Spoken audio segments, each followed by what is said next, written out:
අපේ යාළුවෝ හැමෝටම සුබ දවසක්. ඔන්න අද හදිසියෙම ඩයිනික් කිඩ්ස්ලට එලියන් අත්දැකීමක් වීඩියෝ එක බලන්න කලින් අපි ආරාධනා කරනවා මුලින්ම අපිව සබ්ස්ක්‍රයිබ් කරලා ඉන්න කියලා. එහෙනම් අපි යමු වීඩියෝ එකට.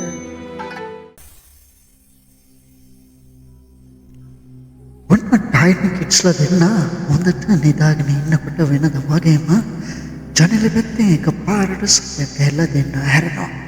ඇල්ල බලනකොට මෙන්න පාවෙන පිරිසයක් එයාලගේ මිතුලට වැඩෙන්න ගන්නවා.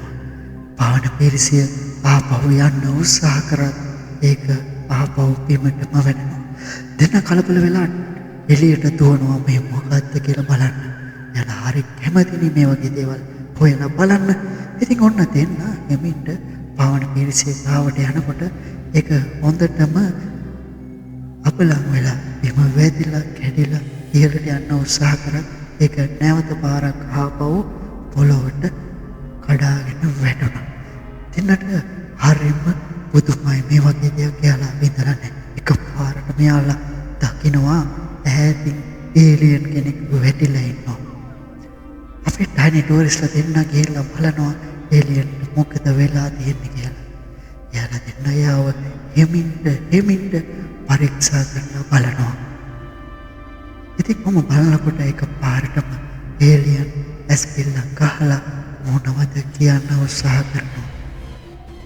එයා අමුතු විදියට වචන කීපයක් කතා කරන්න හැදුවත් එයාගේ ශබ්දය පිට වෙන්නේ නැහැ. එයා අසනීප වෙලා කියලා ඩයිනෝසර්ස්ලා දෙන්නට හිතුණා.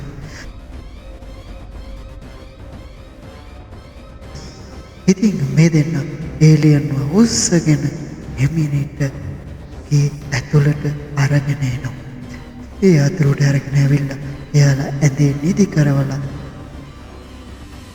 අම්මත් එක්ක කියනවා මෙයාට මොන හරි බෙහෙතක් දෙන්න කියලා. ඉතින් අම්මත් එයාලට උදව් කරනවා ඒලියන්ට බෙහෙත් බොන්න.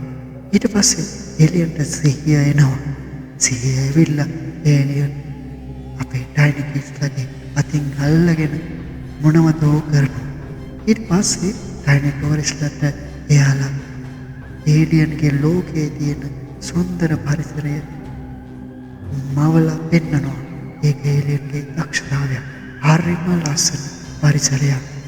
කොළපාට ගස් කොළන් පිරීලා අයිස් කඳු පෙරලා ඉතින් ඔන්න ඉන්නකම ඒලියන් කියනවා මට යන්න මගේ යානාව අලුත් වැඩියා කරගන්න ඕනේ කියලා. ඉතින් ඒකට එයාලට කරන්ට් එක අරන් දෙන්න කියලා ඒලියන් කියනවා. කොහොම හරි කට්ටියත් එක්ක එකතු වෙලා මේ යානාව අලුත් වැඩියා කරගෙන ඒලියන් මෙයාලා දෙන්නට සමු දීලා ඒ කියන්නේ අපේ ඩයිනෝසර්ස්ලාට සමු දීලා ඔන්න ආපහු එන්නම් කියලා පොරොන්දුවකුත් දීලා පිටත් වෙලා යනවා. ඉතින් ඔන්න ඔක තමයි ඒලියන් කතන්දරේ හදිසිය අත්දැකීම.